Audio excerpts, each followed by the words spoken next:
I'll send one that has just done. So the bees actually wax them up. So this has already been waxed. And if I pass it around, you can probably have a look and see what the hexagon, they actually look like the hexagon as you see in your supers basically. But that's a deep frame. And it's, so one of the things that is a negative on the FlowHive is the super gets very heavy. So you're looking at a 30 to 50 kilograms of a super to pick that up to go through your brood bulk inspection. So you need to find a technique on how and what you are managing your bees.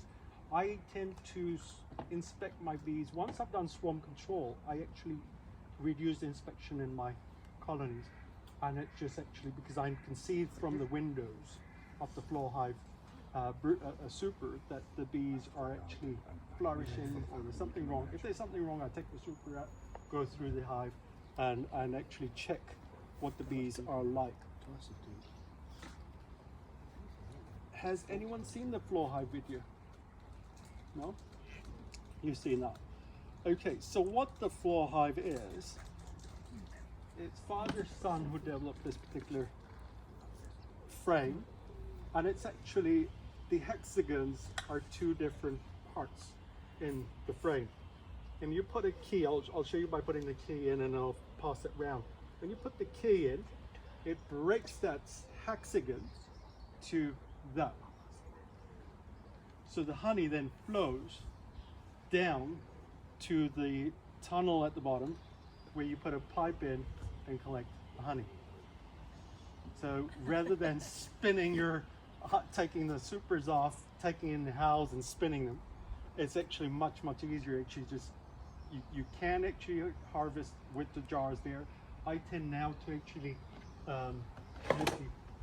use a honey bucket and put that on the FlowHive, and then I go away for the day and I come back in the evening, got a hot bucket full of honey, go inside and jar.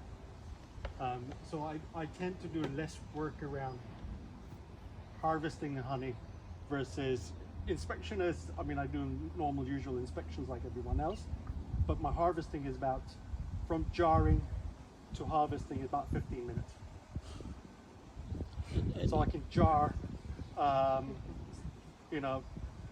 each frame holds about 3.5 kilograms. I can probably take all that 3.5, that's do my max for me, it's 10, 20 kilograms of honey within 15 minutes. So, and the bees basically straight away, once I've harvested the honey, you'll start seeing honey back onto the super. If we just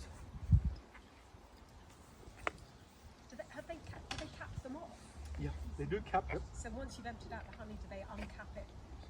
So yeah, so what happens when you actually when you uncap, so if I look here closely, this is capped. Yeah. Yeah. So they've actually they've cleaned it up. So once you take the honey out, they take the caps So off. when they walk on the floor, when they walk on the frames, yeah. Yeah, it's just a capping there. They haven't. I took this frame out just before they capped. That bit's capped. The rest they've actually opened it up. So what they do is when they walk on the frame, they're like, oh, there's something wrong. You know, the vibration is like, oh, it feels empty. And then they open it up, clean it up, and then start storing again. I'm going to put the key in.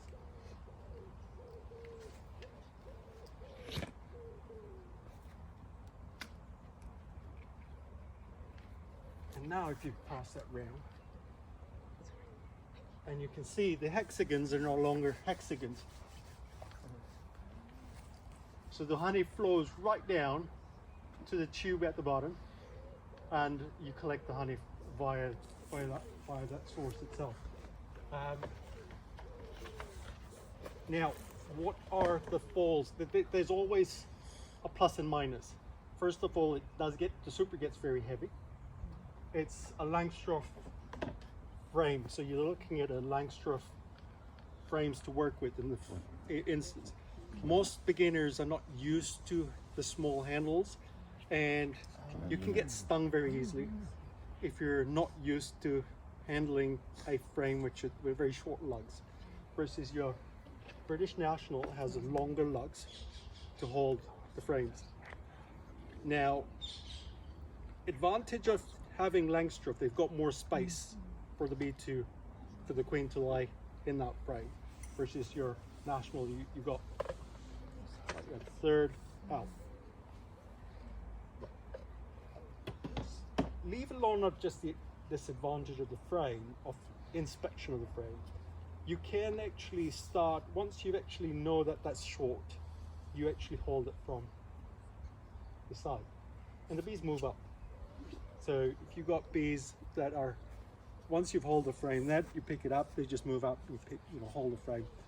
Now, 3 recommendations are done. Langstroth FlowHive comes with these frames, foundationless frames. Has anyone done foundationless comb? You have. Is it what sort of hives? 14 by 12 with normal. With no frame, with no wax. Yeah, And how is it? fine. Apart from doing the old flip during Yeah. the warm weather. You have to do it. So what happens with that? If you actually go foundationless, they build it really nicely. I haven't got one right now. They're all on the hives. They build it really nicely. It's flimsy because it's still new. Once they've used it for a little while, it then hardens up. So when inspecting the frame, you don't actually tilt it.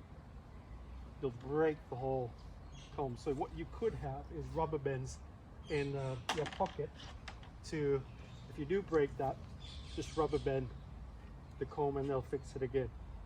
So you inspect it like that versus that. Now, sorry? It'll be all around your feet then. Oh yeah. I did actually. I mean, I'm talking about that. I had a hive that was on the double brood, and I fed them pollen patties during 15th of February. So I opened the second box up, and the top box was, as you know, it was foundationless. Guess what happened? Comb broke. Yeah. I had bees all over the floor. Queen got crushed in some process. Oh. So I lost a really good queen.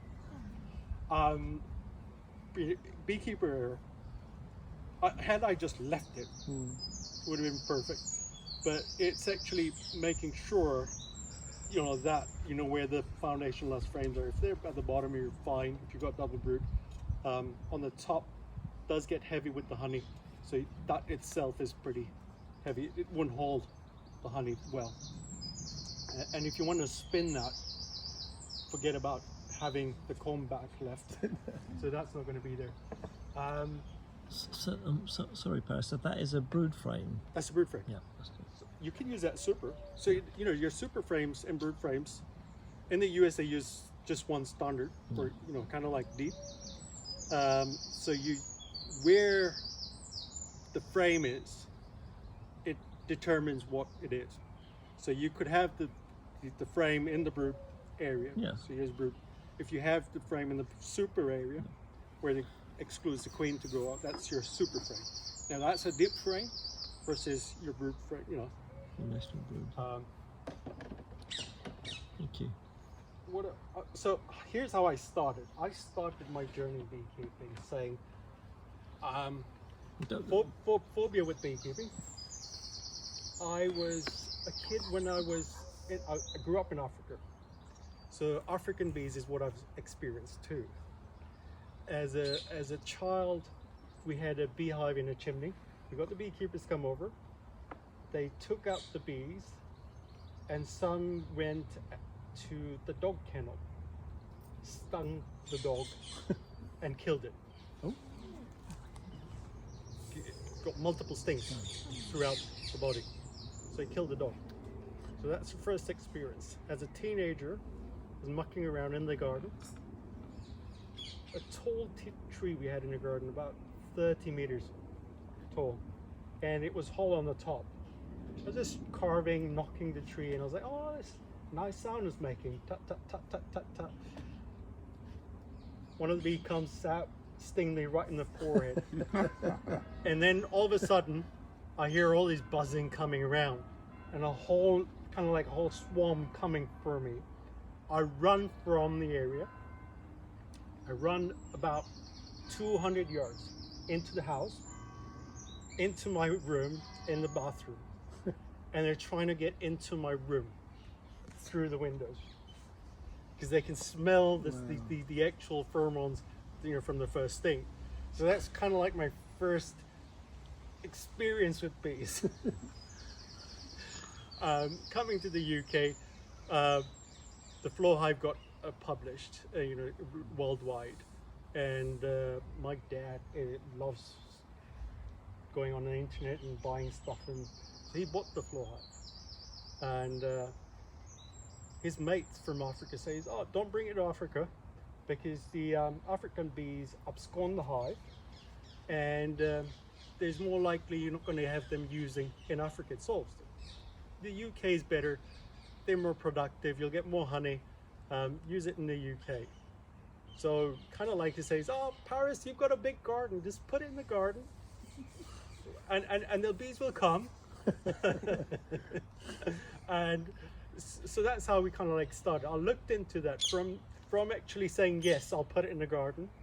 Looked at the videos on managing and how the FlowHive works. I was sold from the start by looking at how the honey flows out, and it does flow out how they actually show on the videos. But what they didn't really say was how you have to manage the colony. You know, you have to inspect the colony and learn about beekeeping and all that. And coming to the courses at the beginners, they said first thing is like, don't get the FlowHive, it doesn't work in the UK. I was like, you've already got it, kind of like. And we said, okay, we'll work it. If it doesn't work, fine. It's one of those chapters will close, but I don't want to go the traditional way of beekeeping because of the harvest. I didn't want to get the honey in the house and get it all sticky in the kitchen. I know my missus would say, there's the door, kind of like, you know. So we went through the FlowHive's history journey. Basically, we started with the one colony. We now have 8 FlowHives. We breed our own queens. We manage our FlowHives with any other colony that is weak. We curl the queen and replace her with a better genetic queen. Now the FlowHive works when your queen and your colony is strong. If you have a weak colony, like your own traditional beekeeping, you're not going to get much honey in that particular colony. You're going to probably lose those bees in that instance. So my practice in my beekeeping is any bee that's not flourishing, I straight away curl the bee, the queen, put a nuke in its place. I literally put dead center a nuke, so the flying bees are still being utilized, and I put the super, and I'm able to harvest about 15 to 18 kilograms from a nuke that I would have not even got, you know, the 5 to 10 kilograms.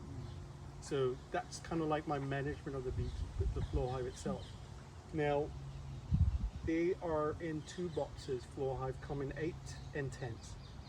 So the 8 is 8 Langstroth frames or a 10 Langstroth frame. I prefer the 8s because it's the FlowHive Super is easier to lift out versus your 10. Now the fall on that, if you go for the 8s, the brood box is 8 frames. The queen I've got sometimes lays on 14 frames of these brood frames. So that's a massive colony. And straight away, when it comes to in spring, she needs more space. She will swarm if she hasn't got space. So you need to give her another box. So 16 frames in total, 2 8 frames. To manage swarm control on that, you're kind of like looking through 2 boxes. But once you've got your management correct, you're easy to manage the bees better. A few things that I have in my pocket. Scissors. Do you know why we use the scissors? You probably know that. Clipping the queen. Exactly. So I clip all my queens and mark all my queens. So I've always got a marker in the pocket. Always got scissors in my pocket, just in case if I see a new queen. And I always got these 2 in my pocket. You know, when I go through my colony and I actually see a queen, first thing that I do is cage her. My own practice versus other people's practice. The reason being that I can then go through the whole hive very fast and not worry about squashing the queen. The one thing that you have to remember is to put her back. Yeah, it helps. I'm sure they'll tell you though. Yeah. They'll let you know if she's not. No, exactly.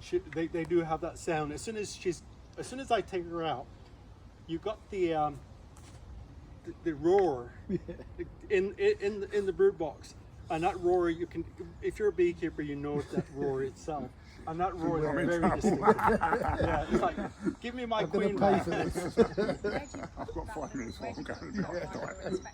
So if on a winter day, pocket. On a summer day, it just stays on top, and the bees will come. So then they can still smell her. You can still smell it.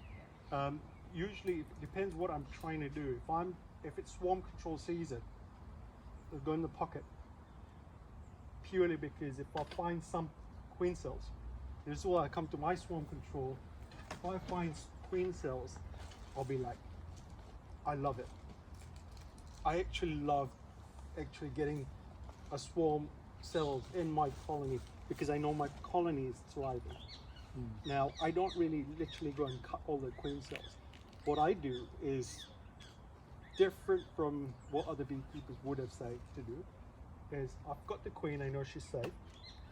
I know now I got swarm cells. I know I've got a bit off topic here. I've got the swarm cells in the colony. I'll take 4 or 5 cells, which the frames with the swarm cells out.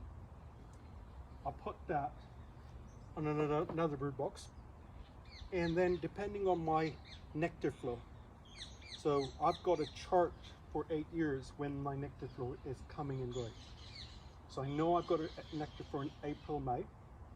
I got a nectar flow in June, July, August.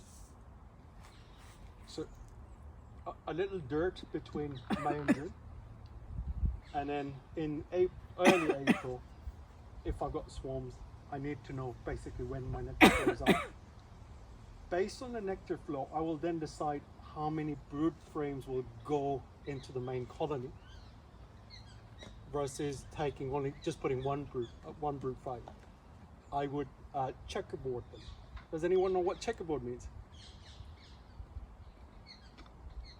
You interlace new boards and old boards. Yeah, new frames and old frames. Yeah. So I checkerboard the frames itself, and what that does is it gives the colony a lot of work to do.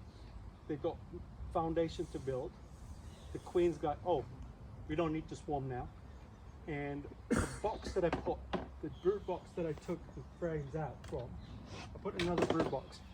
Now I put this divider board right on top of the super. And the box sits right on top with the swarm cells.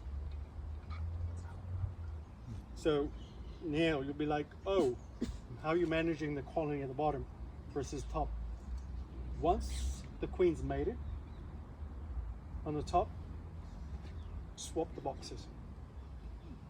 Literally swap the boxes. So the queen from the bottom will go on the top, and the queen from the top goes right to the bottom. Clipped and right to the bottom. Now, I come in a minute. Now, why do I do that? She's a younger queen, stronger pheromones. She's not going to swarm. Sorry. I was going to say, so you take every frame with a queen cell on it and put Correct. it in the box above. Above, yeah. Okay, so you don't remove any, or you just rely on them to just pick one. So technically, I have a box that I can do 4 queens at a time. Oh, So dividers. So, and I would probably, I've got 8 colonies. So I would put these divider boards on 8 different colonies. If I do like a particular genetic, and I do promote certain genetics in my apiary, what I do is take that queen, if she's really, there's 3 things that I like. Gentle, really gentle bees. Second is productive bees. So it's something that's really productive is going to be able to sustain itself. So I don't need to feed it. And the third is disease. Higher, so they're so more hardy to certain diseases. They're not easily to catch the disease. They're varroa resistant slightly. You know, that's the things that I'm choosing from the 8 queens that I've got, and I'm promoting that. Now it's not always I'm going to get that sort of promotion going in, but if I know there's a particular queen that I do like, I will also graft from her, and then I use these boards, sit on top, and I'll just take a frame out from the bottom to, and what that does, the heat passes from the bottom, there's a hole here, there's a mesh on both sides, and the frame, the heat passes, and actually I don't need to put that much brood on top. Once the queen's mated, then she goes down. So I got a younger queen with all that brood space. So that's kind of like one of the techniques that I use. You could probably pass that around and see. You probably have questions around that, I guess. Why do you want to put the younger queen on the bottom there? Stronger pheromones, Yeah. and all my queens are about less than a year old. I have hardly now any queens older than 2 years. Reason being is they're very prolific when they're younger, and being very prolific gives me more forage bees for the FlowHive to be populated, my FlowHive to have lots of honey. We harvested 220 kilograms last year. We left 200 kilograms with the bees. So that we had about 400 kilograms in total of honey last year. And that's just having a very good queen and also a very good management system, basically. So my queen rearing and my younger queens is driving that workforce.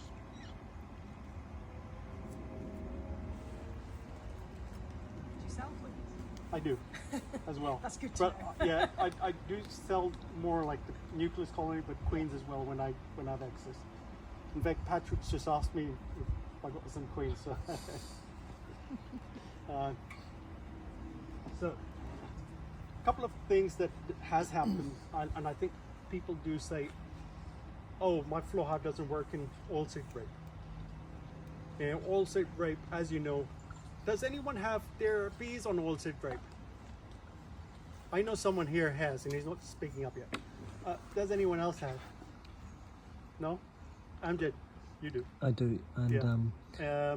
So what happens with the oilseed rape is that the honey crystallizes immediately. Just as they cap them, it crystallizes.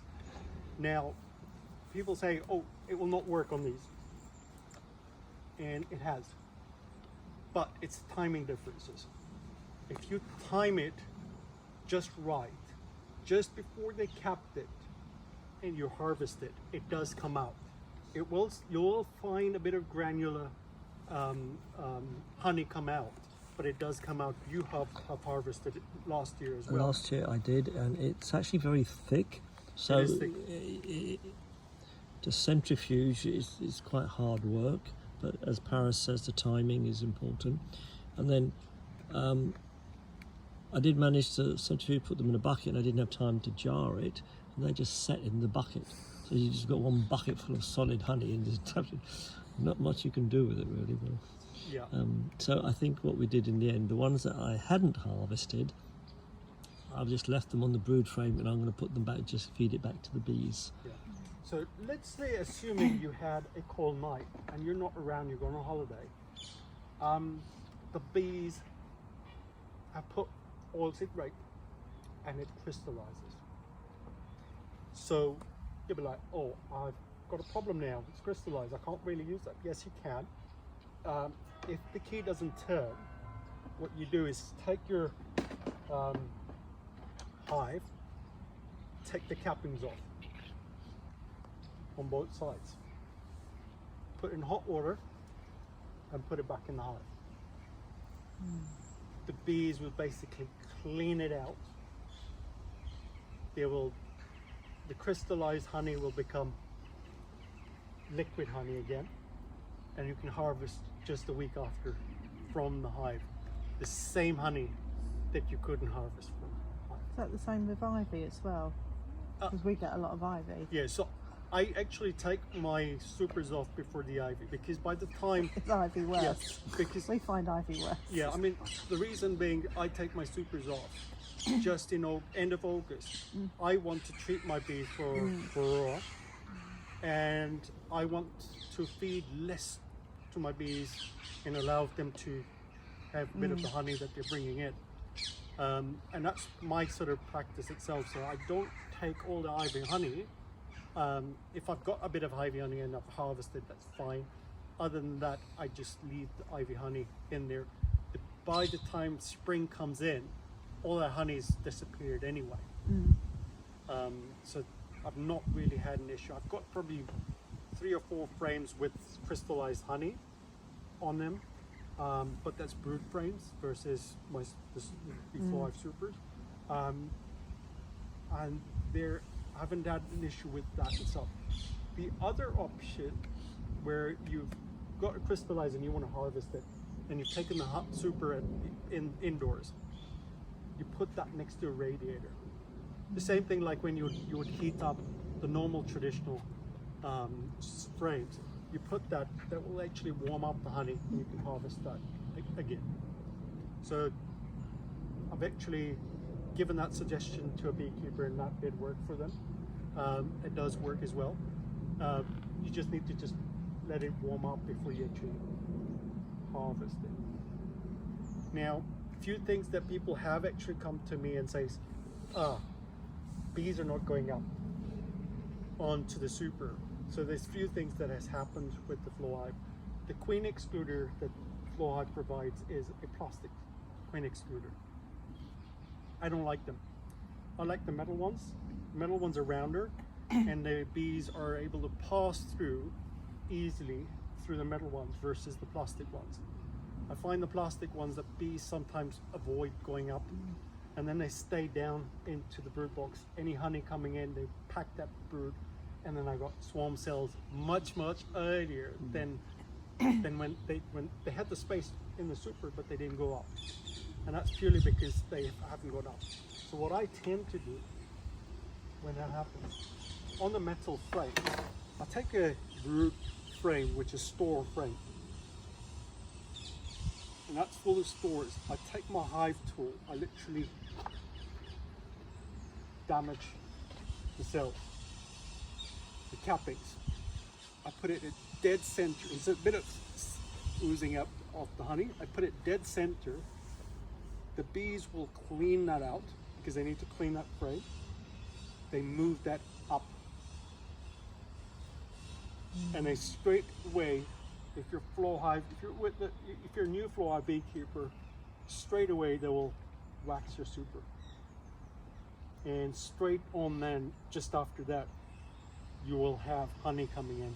If you're just starting the nectar, you'll get honey straight away into your FlowHive super. That's worked multiple times on the FlowHive. Every time that I've recommended, that's worked on the FlowHive. It's very quick, and I think you get to see the honey immediately. So you don't need to open the hive up to actually see whether there's honey coming in. And that's kind of like the practice that I have. Feeder, round feeder. You know how how do you feed your bees on the FlowHive.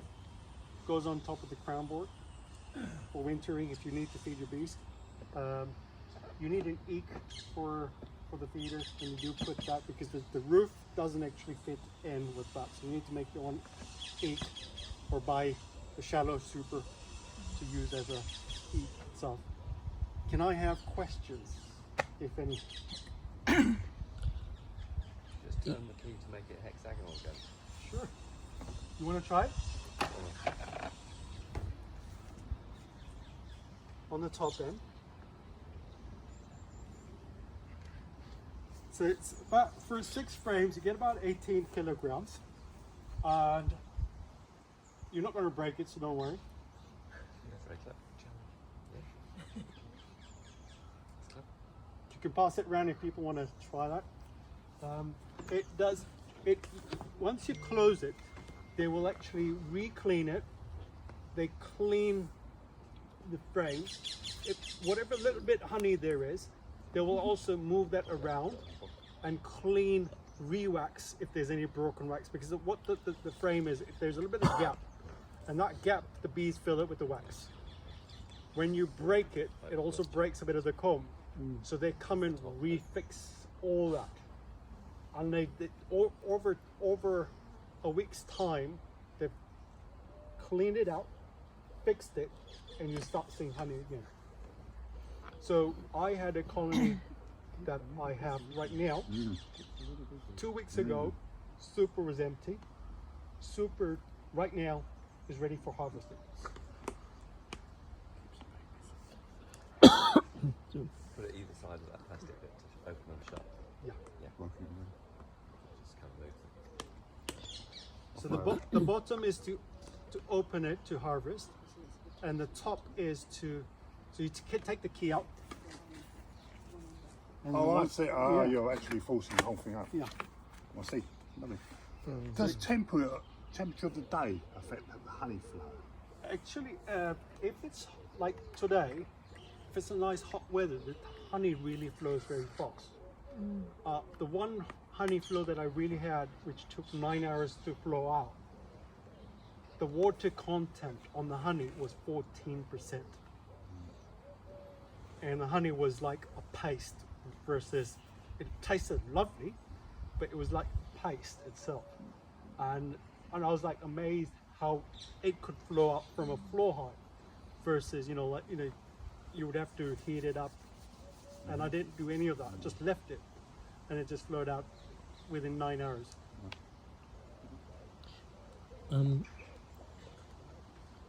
You mentioned you had supers where the rapeseed had set and you put it against a radiator.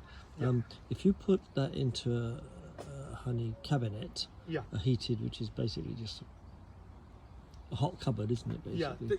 You mean the honey warmer Honey cabinets, warmer cabinet. So you're not going to warm your honey more than 50 degrees centigrade anyway.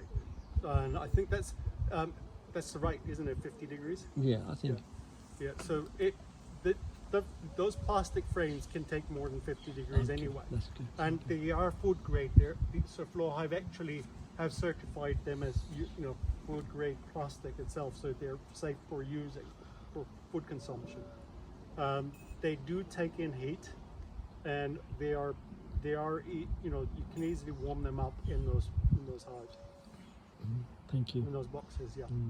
And I don't know if you've done them. Have you done that in yours? I mean, you get more oilseed rape on yours. Yes, I on my national supers I did do that, but I haven't, thankfully, I didn't get into the FlowHive super. Stop being plastic. For those who haven't experience of both national and FlowHive supers, harvesting time, as you say, is much less. Well, I mean, harvesting time. I mean, if you got, for example, if I had the honey that came out for 9 hours, if you're going to wait for 9 hours sitting there, I mean, okay, that's a bit time. For me, time is precious. So what I did is just put the FlowHive on harvest. I put my honey bucket there, onto the FlowHive tube, and I just went away. I went to work, came back. I had this lovely honey. It was still draining when I came back, and it was just to the last bits of it. And what I did, I just closed it up. And what happens with the FlowHive itself, whatever honey is dripping down, it drips down to that tube. At the bottom of the tube is like a place where the bees can clean it out. So it gets into the hive, and the bees are able to lick that. And then what it is they'll lick it all out, and then they'll restore that into the frame. Now what I find with the FlowHive, once I've harvested on one frame, they reuse that particular wax elsewhere on another frame. So because I've on the bottom tray, you can see the amount of wax that they've actually chucked away, or they're reusing it. Some of them they end up reusing it immediately on the next frame, because they're just taking it out from this frame and putting it on the next one. So when you put the tube, because when I put the tube to harvest, Yep.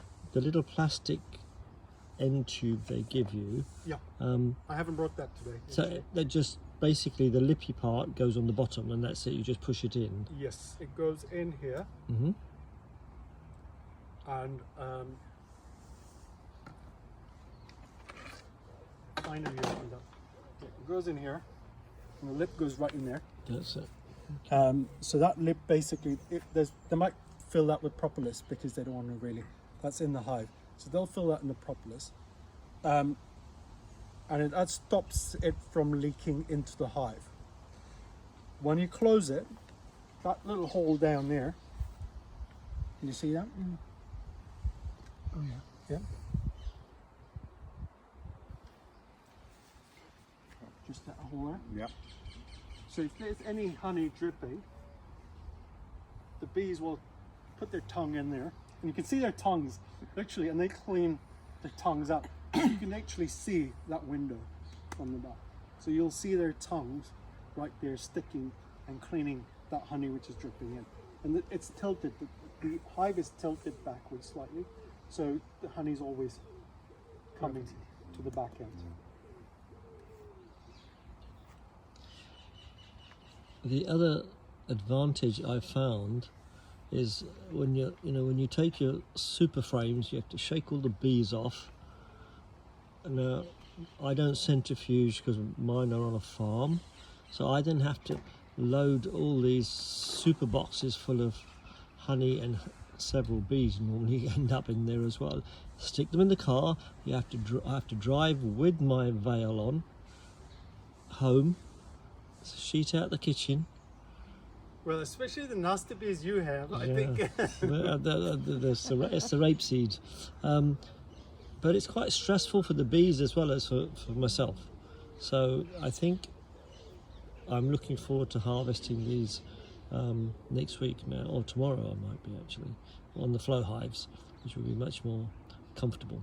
Yeah, I mean, the way I harvest, I mean, I don't now sit around with the jars. If you have one or two hives, you can do that. The reason why I went with the buckets and the honey buckets and the tube, the amount of hives that I had, 8 hives. I've got 4 facing south and 4 facing north, and they're very close to each other. When I started harvesting, I had robbing going on immediately. One of the years, and I said, oh, I can't really do the harvest like this, and there's robbing going on. I literally got all the honey just being taken away back into the hive. So I said, okay, I need to change the way I do my beekeeping, and I went with the tube and the honey bucket, and that made it much with food grade tube again, and the honey bucket, and that just made it easier to harvest the honey and also spend less time in the honey harvest, and enjoy my time back on that. I have a question. I'm sorry, please, someone else. How can you tell when it's ready to harvest? Good question, actually. How do you tell your honey's ready for harvest? Exactly. So what they do, is they cap this, literally. And as they fill the frames in, so the way, have you noticed the way your bees fill your supers in? From center, from top? They kind of go Top? and then down like that. So like this. Okay. So the way the bees on the FlowHive do it, and this is just the bees I've noticed, and probably Patrick, you'll probably see, they do it that way. Wow. They do it that way. And then they go up to the outer rim. Okay? Once they've reached the outer rim, that bit, that's already capped by the time they come to here. So once you start seeing from this window, you'll be able to see at an angle, when they start capping this area, the whole frame will be capped. And you could probably pull this out if you want to just see for like an observation point of view. Every time I've seen that, they literally capped the full frame. What was your experience, Patrick? Same, isn't it? What, have you ever taken your frames out for observation? No, I've just put the tube on and started extracting because mine are a bit feisty. You got a question? No? Sorry, Amjad, you had a question? Yes. So with the tubes, I mean, from last year, I've got the tubes that are all sort of sticky still. Yeah, you mean this thing? The hose. Oh, you need to clean them, like house cleaning. The washing, just with So warm water, soap, yeah, you just clean it. Like how you clean your honey buckets. yeah. Any of the equipment, basically. Whatever, it's like, it's food, basically. Yeah. So whatever the honey buckets, I wash them out before I actually use them. Your harvesting tools, these are all washed in warm, hot, liquid water with a bit of soap. Totally cleanse for human consumption. Now with the inside of the tubes, how do you dry it after? It doesn't dry inside the tube. Do you Well, use the you use a brush to clean the inside. I mean, you get those brushes, and what I tend to do,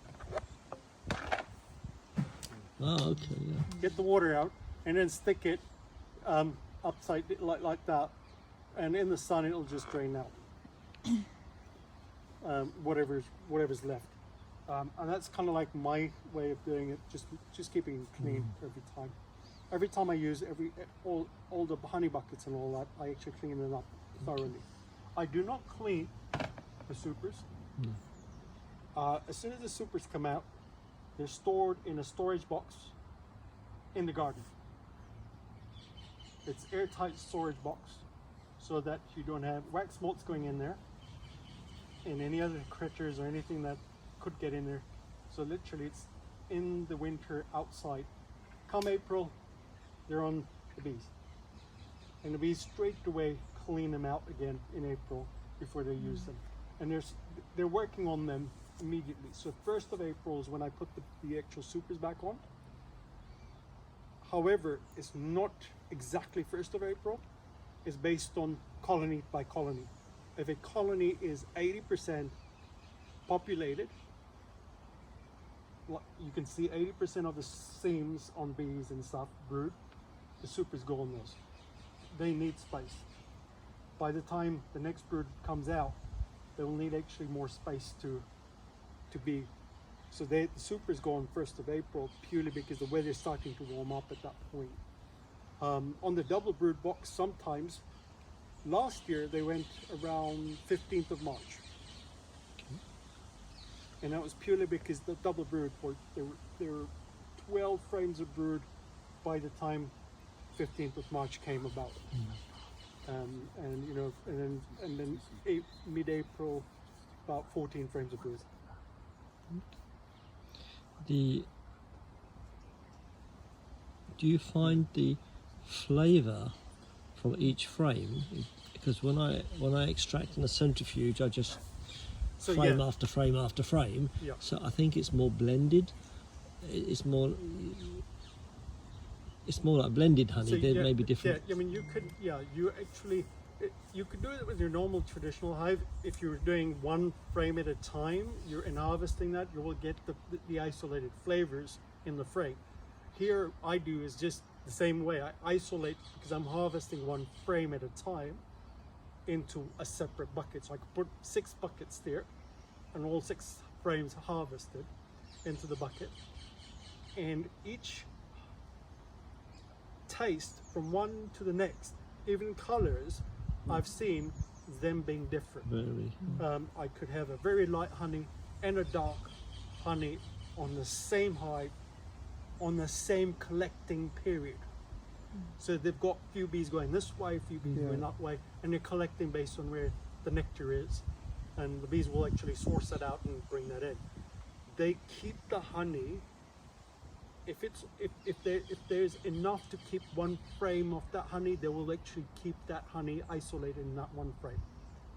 They'll not mix it up with other honey, is what I've seen with the FlowHive, because when you harvest, you can actually see and taste it as well. Yeah, well, I've tasted And the difference. yes, the taste is distinctively to just actually harvesting the frames through traditional. You're not spinning, you're not airing up the honey. The flavor stays in the honey, the scent is staying in the honey, even after a year after. You open up, that there is still the scent of the honey. And I know when traditional beekeepers do actually use the centrifuge to spin the honey, they don't really jar it immediately. They have the honey buckets and they jar them when the market's ready for them to jar. So you kind of like, the flavor is infused with other flavors, and sometimes the scent as well is disappearing. I'm jarring it immediately, and it's staying intact in the jar for a year to 2 years. And I tend to not get crystallization even on the honeys that should crystallize, but that's probably the type of honey that the bees are bringing in on my area. I've seen a bit of crystallizing, and I think the warm weather right now has made it uncrystallize again as well, and they've just been in the jars. So I kind of like harvested 900 jars last year. We've sold most of it. We've got now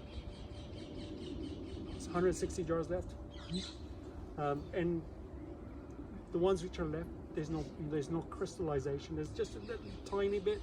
The rest of the honey is still flowing as normal. Tara? So you have to buy the box so that it's got the holes in the right place as well. So you mean the FlowHive Super? I was just wondering if you could adapt it for a Yes, you can. horizontal hive. You can adapt it to anything. Okay. Okay, so this frame, I didn't bring a frame that actually, this is a Lancashire frame. Now, you would say, I've got, you have British National, Yeah. and you say, I've got British Nationals. I want to use the FlowHive, but I don't want to use it in Lancashire. You can shorten this frame. That comes off, and this all falls apart. It's like a jigsaw. Yeah. And each one is kind of like a set there. And you can shorten the frame to the size of the box you want. So there are beekeepers, when they came up with the FlowHive, they didn't have the British National at the time. They shortened it. They took 3 or 4 slots out, put it all together, and then they were able to put it in a British National deep box to use. If you are planning to do that, 'cause I need to do that as well. So, if anybody else wants to, we could get together and just get someone to. Because I'm not very good at doing this myself. I'll tell you what, if you ever do decide that you want to shorten it, Yep. I'll do a workshop just for that, and you can sit down and you open your own frames. Right. You have to get rubber bands, some sort of bit of rope to hold it up, because it can be a bit fiddly at the start. Once you get a hang of doing one, Okay. I think the other one just becomes pretty easy. Right. The only thing is when you open it up, it literally falls up literally all over, and you kind of like, you end up Oh dear. putting all together. And I mean, for a few times it's done there, and then you say, oh, let me tie it this way and keep it together, and then I'll put the wire back on, and then then if you do book it, I'd be very happy to attend. And if I you're mean, going to, the because it's other really option, which is another option, which if you do not want to actually alter them, you use a Langstroth box on a British National. Okay, and you'll be saying Langstroth are longer than the British National. Yes, they're longer. You have to adapt the boxes slightly. You cover all the access points where there's access to the bees' open areas, and make it closed for the bees not to get out from those access points. And that should just sit on your hive then after that, without adjusting that. What is easier? If you don't want to adjust, then just getting the Langstroth and just adapting a box. You can get like plywood easily made from, go to B&Q, get a plywood and cut that out, sit that on top of your box, and that sits on your National. What's the sort of longevity of that box? I've done it eight years. Because normally with a foundation British National, after 2 or 3 years, it's pretty black and. This has been used for 8 years now. Right. Okay. But Only for honey. only for honey. Right. Yeah. So now you'll probably say, okay, if it starts getting black, there might be a bit of propolis as well. What do? Open it up, clean each individual parts if you want to, then put it back in together, Right. and you got the full hive. Hiya. Yeah.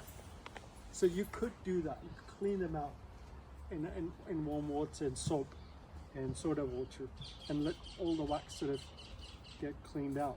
They'll have to re-wax it up, but that's kind of like, Keeps them up again. yeah. Could you put it in the dishwasher, but you're going to pack your dishwasher up, isn't it? With wax. You could probably.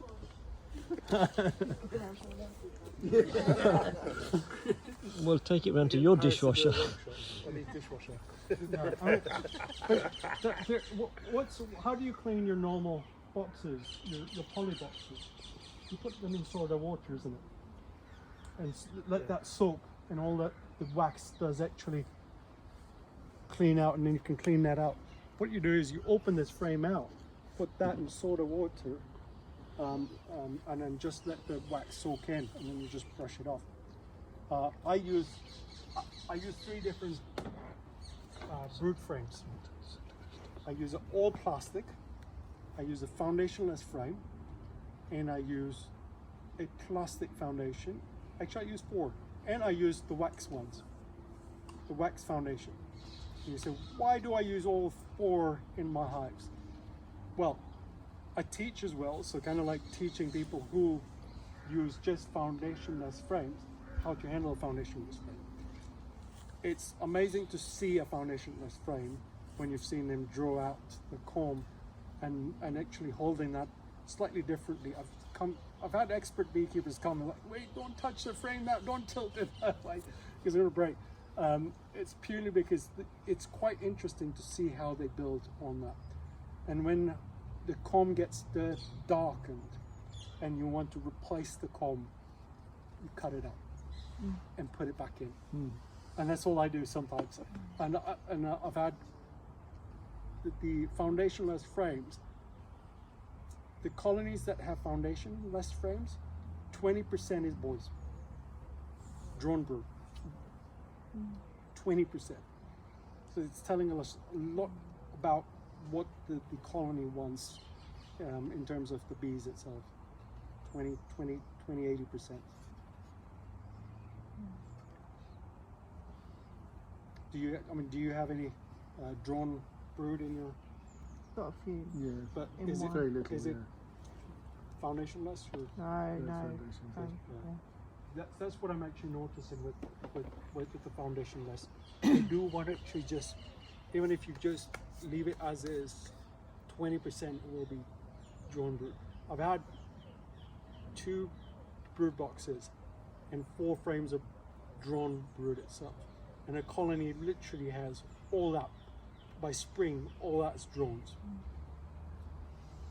I actually encourage it in my apiary because I like the queens that I have, and I'm actually just populating in the area Thank you. and you're welcome. So that I get good genetics, the calm genetics, rather than an aggressive genetics coming up in there. Yeah. Do you have to use a special hive tool, or does it withstand the normal? It's just to not snap the plastic, or is it they're really sturdy? You're manipulating the frames like if you did want to check. Oh, you want to check this? Normal hive tool. I use a hive tool to take them out. So I use it. It literally is. Do we have a hive tool here? Anyone? Have you got a hive tool around? No. No. No. Yeah, it's just a hive tool to take it out. It's like your normal frames itself. It's just a hive tool to take them out. I now don't tend to even take that out. What I do is at the top to see what it is like. I blow down, get the bees out to see how much of that is capped. And sometimes I will tilt the box upside down to see underneath how much of that is capped. But you can heft it anyway, can't you? So you can heft tell it, how yeah. heavy it is. Yeah. And the weight itself. These are really heavy, It's by the heavy. way, when you load stuff, aren't I they? tend to now also, I know exactly when sort of time frame it's going to be ready for actually harvesting. If I've seen the honey there they've started feeling the center, they go to the sides. By the time the side is full, the center is ready for harvesting. It's capped. Every time I've literally checked the center, it's fully capped. And the side has a window. So on the side you can actually see, I don't know if there's a hive here with a window. You've got a hive here with the window. Do you have a hive here with the window? Not in yours. Harris. Yeah. It's not mine, but it is one. Yes, that easily will take it. I use that to pick it up. But the side of the floor hive has a window. You can actually see the bees actually filling in the honey and capping the honey. And you can also the question you had earlier: do the bees remove the cappings? You can see on that side mirror the cappings are removed, and they start putting honey in. So. Spend even more time staring at the hives. I tend to, I mean, it's quite amazing. I can sit now at my apiary at the back with my bee hat sometimes, just that, just sitting right at the entrance, and sometimes not even that. When I'm harvesting, I don't even have a hat on. I'm harvesting and I'm taking the honey, and the bees literally are in and out, not have any concern what I'm doing at the back, and they're happy. But the way I have actually my apiary, I've got one colony facing that way and the other one facing that way, and I've got a walkway in the middle. So I sometimes have flying bees all over my head to go to this side of the hive, which facing on that side, because the honey sometimes they're flying to the south to get the honey, and sometimes they're flying west to get the honey. So depending where the honey is in the nectar flow, they've actually communicated. That's where they sort of drive, and you can see them going in and out in that particular direction. Any other questions?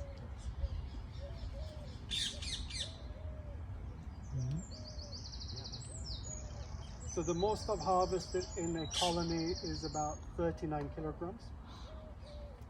So it's about 2.5 supers last year. The least I've harvested is about 12 kilograms on a nucleus colony that I put it on a FlowHive. A brand new nuke. So I just had a thought. You know, I personally think honey you can last for years, but do we have to put a use-by date on it? Okay, so yeah. On the jars that we're because it's a selling? food product. Yeah. Yeah, it's any food product that you actually, any food, it's by law, any food product has to have a sell-by date. expiry. You don't need to put like a year sale, expiry date. You put probably 3 or 4 years expiry date if you want to get bulk labels. Yeah. So you could do that. I print my own labels, so kind of like do my own dates on that. But we could say 4 years. That's quite acceptable then. Yeah. I mean, honey is, you can actually get, most of the honey you actually can, it's still edible even after 3-4 years. I think so. Yeah, I mean, they found honey in the tombs. Tutankhamun, yes. Yeah, so that, they didn't try it, but it's because it was sealed. As long as the honey is sealed, it will stay. It's actually when it's unsealed, then it actually opens up to the air, and it'll take the water content from the air, and it'll start fermenting. Okay. Thank you very much. Where's the best Start place meat to get production. Flow Supers if we do want to? So, I got a discount code if anyone wants to. So Flow Supers you get from FlowHive directly, the Flow UK website, and you can get, depending on, you get either 6 or 7 frame Flow Super. The negative things on the 6 now, and I'll just tell you the plus and minus is the 6. Very few suppliers have parts for 6 frames, so it's 8 frame brood boxes. So you always have to have, if you're getting an 8 frame brood box, I would say get 2 when you're getting it, if you're getting a FlowHive, because you want to work with 2 brood boxes always. Even if you don't work with one, but when you do swarm control, or when you're doing, when the brood needs more space, you need to put a second brood box for that. Otherwise you'll have a swarm cells sitting on the hive, on the 8 frame much earlier, because it's a smaller box. So I tend to have a double brood box. The minus on that is you're going through 2 brood boxes to go through in your inspection. You're kind of like doubling up your time depending on how you inspect your colony. The 10 frame, lots of suppliers actually have a 10 frame boxes, so you're not you're better off actually getting a 10 frame one, because you've got a lot more suppliers for that. But on the other hand, the 10 frame, the FlowHive Super, which is a FlowHive 7, it is much heavier than your 6 as well, because it's an extra frame of honey you're going to carry up. And just the frames itself, frames and the box itself, it's quite a bit of weight to it. Now you apply the honey on the top, the weight just actually adds up. It's about 50 kilograms, I think. But the way I work with my inspections, my records, according to my records, I do roughly about 9 to 11 inspections in a year. And that's most of those inspections are during the swarm period. As soon as I've done an artificial swarm, I've got a new queen, I swap around. The actual honey production colony is what I call the honey production colony. I don't need to do any more manipulation. I know I have got, I swap them once I know my queen, I like the queen, I like her lay, I'm gonna swap it around. That's the only time I swap it around, and I know I don't need to look into that box for another 3-4 weeks. She's got the space, she's got plenty of laying area, and she's not going to be swarming. The top one is now what I work with, is what I do more inspections around. If I want to sell a colony, so I do that sometimes, because I don't want to have that many colonies. I keep it to 8 and some breeding colonies, and that gives you extra sort of income level. So you got the honey, you got nucleus colonies that you sell. Langstroth are slightly more priced than a British national, because 80% or 90, is it 95%? 90 to 95% of the population is on British nationals. And then you got 5% of the hobbits are on Langstroth. And to get Langstroth nucleus colonies are not easy as well. So you kind of like base your price, and you're getting a good sort of return back as well. Way I do beekeeping is based on value and like what you can make out of it. So it's not just, oh yeah, honey is easy, whatever. It's the honey, the price that I get. I mean, we charge for our honey jars £10 for 8 ounces. And it goes, it literally goes, because the flavor, whoever's actually bought our honey jar, honey itself, they've come back purely because the flavor, as soon as they open that jar, that essence from the honey stays still in the jar. And we're doing it purely because we jar it straight away from the time it's harvested. There's no airing going on when we harvested the honey, because the tube literally sits right at the bottom of the honey bucket, and it literally, there's less of the airing going on when we harvested honey. So if the bottom of the tube is in the bottom of the bucket, Yeah. it won't pour out, will it? Or it does pour out? So if the bucket, the honey buckets are 10 kilograms. So you're harvesting 3.5 kilograms. No, what I was trying to say, so the bottom of that tube is now... So imagine your honey bucket. Yes. Imagine this is your honey bucket. Yeah. This is the cap. This is a tube in the honey bucket. Mm-hmm.